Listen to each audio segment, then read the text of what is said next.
Hi, I'm Dr. Jason J. Campbell, and I want to thank you for taking the time to watch my videos. In this video, I'm continuing the analysis of semiotics. This section is 1.3.2 of the discussion, and the last video series was sort of the significance of the idea of meaning in semiotics, and it's my own personal sort of interpretation of meaning, the significance at least of meaning. And what I discussed very succinctly, hopefully, was the notion that within semiotics there's a relationship between the individual and the linguistic community. That this relationship between the individual and the linguistic community, in a sense, in a very real sense, comes to define how the individual identifies him or herself. And insofar as the individual is identified as a person in a pejorative sense, in a very negative sense, then that definition, that external definition of my identity, is also a consequence of the linguistic community. Since we recognize that the linguistic community can be transformed, right, and since we recognize also, as Saussure says, that the words that we use and the relationship that these sounds have to the ideas is completely arbitrary, then any terms that are used to identify me in a pejorative sense, like being a black man, nigger, I can say that that is not who I am. And furthermore, here's why that definition fails. Here's why the relationship between the sound nigger, which will always be, right, you will never be able to get rid of the sound nigger now that it's sort of a product or within our society. Nigger will always be here as a sound. However, the meaning, the significance of that sound has the ability to change, right? Because that sound is nothing unless that sound is associated with an idea. And the example that's given, and I quoted sections out of Locke to justify this, was the idea that there needs to be a constant relationship between the sound and the idea, right? So that's what we have at this point. So as soon as I recognize that the term nigger to define me as a man is unacceptable, I know I'm not going to transform the sound. What do? I transform the idea, right? I say that that sound no longer points to the idea of laziness within black men, because here I am, a black man, and all I do for a living is work, right? So I am the living counter-example to the idea nigger, and I believe that, right? And I'm unfortunately having to prove it. Not that I do this because of that per se.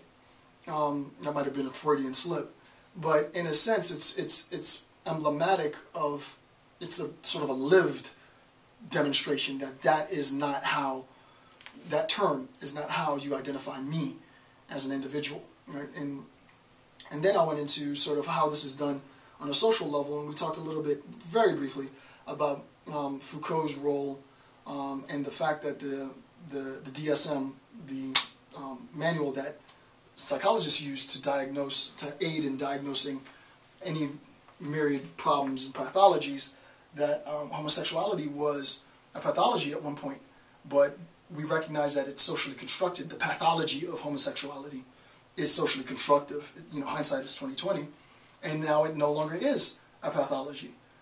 That's a product of recognizing the meaning of words, right? So we have to, you, the viewer, the researcher, the graduate student, we all need to recognize the importance that words have in defining who we are as people, and we have to make sure that the words that we choose to identify ourselves or identify others are socially constructed to empower and not to oppress or suppress.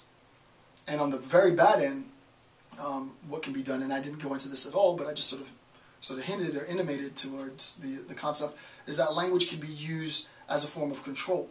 I can use my language to establish my power. I can use language to control others to support my power. I can even go so far to use my language to control others to kill for me, right? So that I could have a legion of people that are willing to die, not only die for me, but a legion of people who are willing to kill on command, right? When I say I want him dead, he's dead. That's as far as I'm concerned, being a sentient human being, the fact that someone can use their words to end my life is pretty powerful. You really don't get any more powerful than that. And there's a lot of moral implications and such that arise because of that. But what we need to recognize as a community of thinkers.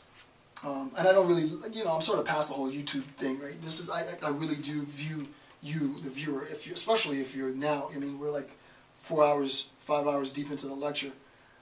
If you're still following along, then you're following along for a reason, and I hope it's more than just writing a term paper. Though I know you're probably watching because you need to write a term paper.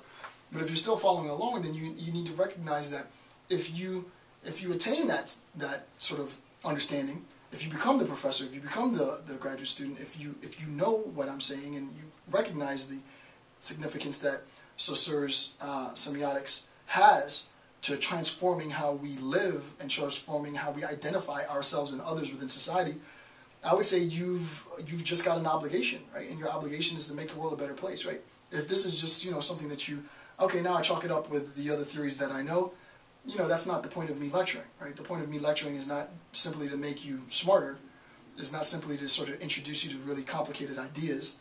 I've done all the research, I've done all the reading, I've spent years and years and hours, countless hours, hundreds of hours, thousands of hours studying, because I want to make the world a better place, right? And the way that I do that is by letting you know what you can do, right? That you have the ability to transform the things that have marginalized you.